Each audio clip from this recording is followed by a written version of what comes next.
Welcome back to my fasting journey. I'm incredibly excited to share that I am now 26 hours into the fast. I have found on many occasions, and particularly this time, it very challenging to start the fast. The reason behind this is habit.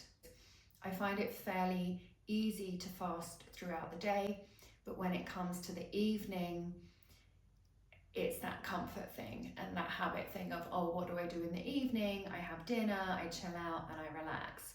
Yesterday was a friend's birthday, and she'd got this amazing pizza and pastas from one of our favourite restaurants, and lots of people had bought these delicious vegan cakes and donuts, and oh my goodness, they looked incredible. I shared with her before that I wouldn't be joining for food because I was cleansing. And although it might seem strange of, okay, why would you fast on a friend's birthday? But honestly, every day there's a reason not to. And every day there's also a reason to, if it's something that you want to do. And there were also drinks, there was cocktails, tequila, some of my favourite drinks, but I abstained. And I previously said to her, I'd love to join, but I will be cleansing. And she said, oh, is there something else that you can enjoy? Some tea or some sparkling water? And I said, yes, I would love some sparkling water. Everyone was very supportive of the fast, but was also like, but it's okay if you want to break it and join us. But I didn't. And one thing that people are concerned about when you're fasting is they think that you can't have food around you. And honestly, it doesn't bother me at all. But rather than thinking, oh gosh, I can't have that, and resisting the food, I actually like to get involved with it, to be honest with you. I'm curious about what other people are eating. One of the guests bought these two beautiful boxes of donuts from this gorgeous vegan store. And I took the donuts and I chopped them up so that everyone could share a flavour. And someone said to me, aren't you fasting? I said, yeah, I'm just, chopping the food up. And I actually really enjoy that. It doesn't bother me at all. Today, I've actually spent all day cooking. There was some food in the fridge and I don't like to waste food at all. So I started to ferment some cabbage, some turmeric and ginger cabbage so that I can have that in my integration afterwards. And I made some other things that were just in the fridge and to just cook some things up to pop in the freezer. And I've really enjoyed cooking all day.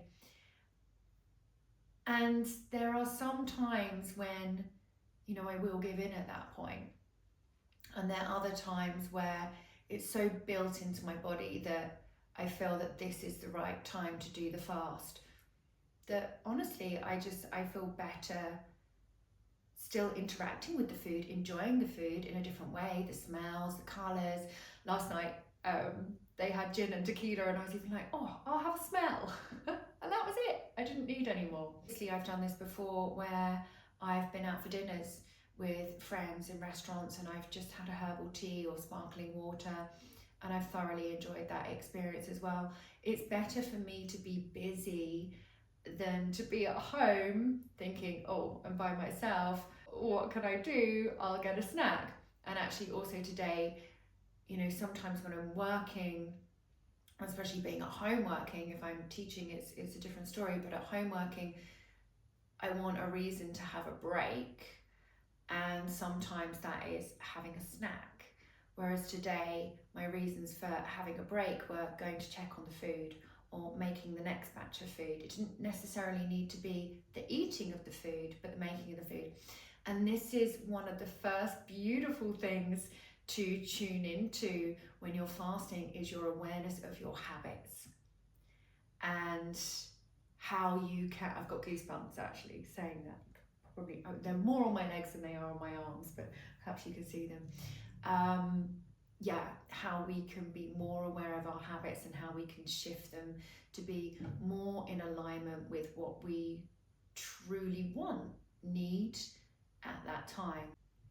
I got up, I took a little walk, I had a slow morning. It's been a day off today, no teaching, and I actually had a black coffee. It's okay if you are fasting for autophagy to have anything that doesn't contain calories. So you can have black coffee, certain herbal teas, maybe sparkling water. Sparkling water is okay, but it can stimulate the digestive system a little bit. So once the digestive system has shut off, it can make you feel a little bit hungry. So that's just something to be aware of, but it doesn't affect the autophagy, so that's okay. So I did have a black coffee. I am going to be shifting off of the black coffee at some point, but I will be supporting my body with a caffeine supplement at that point. I say I will be, maybe I will be. I can't say. I'll let you know at the time. We'll see what happens. But I've had a fabulous day creating these videos for YouTube, for my friends, for my clients, for anyone that would like to follow me and just share my experience. And so I've kept myself busy doing that and cooking. It's now 5 o'clock in the afternoon and I'm finishing my last video for the day. I've had a great day. I felt wonderful. And this evening I am going to go to the gym and go to recovery, hopefully sleep well again tonight. And I will check back in with you tomorrow when day 2 is complete. I will now share a little bit about what physically goes on within the body on day 1, within the first 24 hours. Because a lot of people say to me, you know, the length of time, and I don't want to say the length of time that I'm going to do this time. I know I've mentioned 14 days is what I would say is the optimum amount or the maximum that I'd want to go to at the moment, and the optimum amount that I'm feeling for autophagy. But I don't want to put pressure on myself, and I want to feel into my body, listen to my body and honour that. And I would really recommend that if you are going to embark on a fasting journey that you do the same. So I won't say how many days it's going to be, but I will share day by day what's going on. So day 1, physically within the body is using the glycogen stores as energy. So oftentimes you might feel like your energy is fairly stable. I think that I've actually felt more energized today than usual, and I would say that's also because I'm not digesting. So I've just been on the go all day, and that's felt wonderful.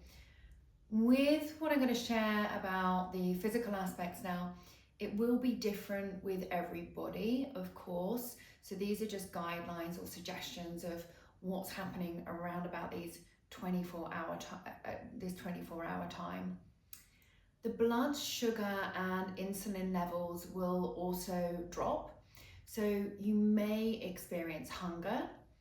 Some people also experience feelings of mental and hormonal changes, which could result in things like we might describe as being hangry. I haven't experienced that at all today. Again, I think it's because I've kept busy. When I have felt a little bit hungry, I've drunk water.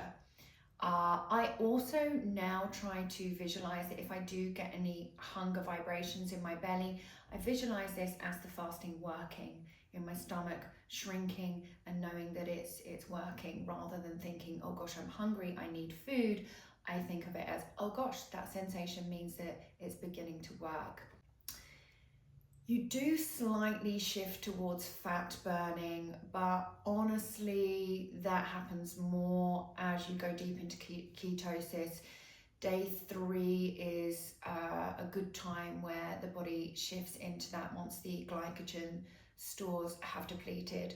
If you lose any physical weight within the first 24 hours, it doesn't really tend to be fat, it tends to be water. So as the glycogen depletes within the body, and you haven't taken any new carbohydrates into the body, there is less for the water to hang on to, and the water will begin to flush out the body. So you might be drinking more. I feel like I'm probably drinking there or thereabouts the same as I usually do, but there will be very little water retention in the body, and so you might notice that you are urinating more frequently. I certainly did notice that earlier, and that's likely to increase over the next couple of days, and then it will start to stabilize again.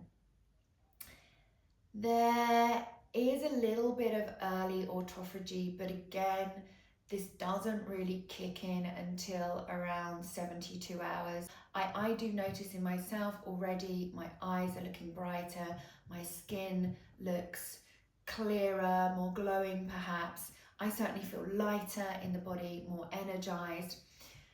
But if I was to go and eat a pizza and drink some margaritas now, my eyes would look duller again, and my skin or my body would look puffy again, for example. The 24-hour period, it can be very easily reversed.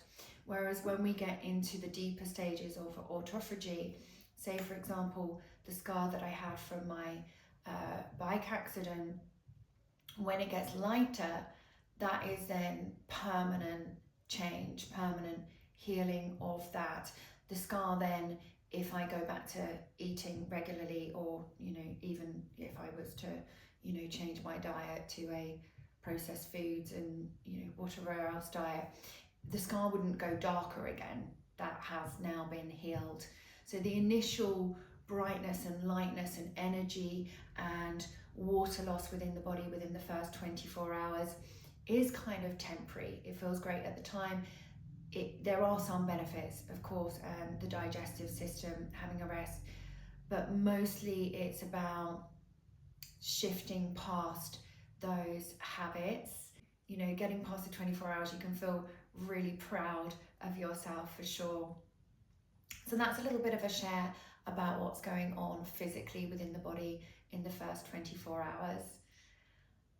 I will come back each day and share what I've been doing, how I'm feeling, and what is physically going on within the body. Please, if you have any questions, please comment below. I would love to answer your questions. Thank you so much for watching, and I hope to see you again to share how my experience of day 2 has gone tomorrow.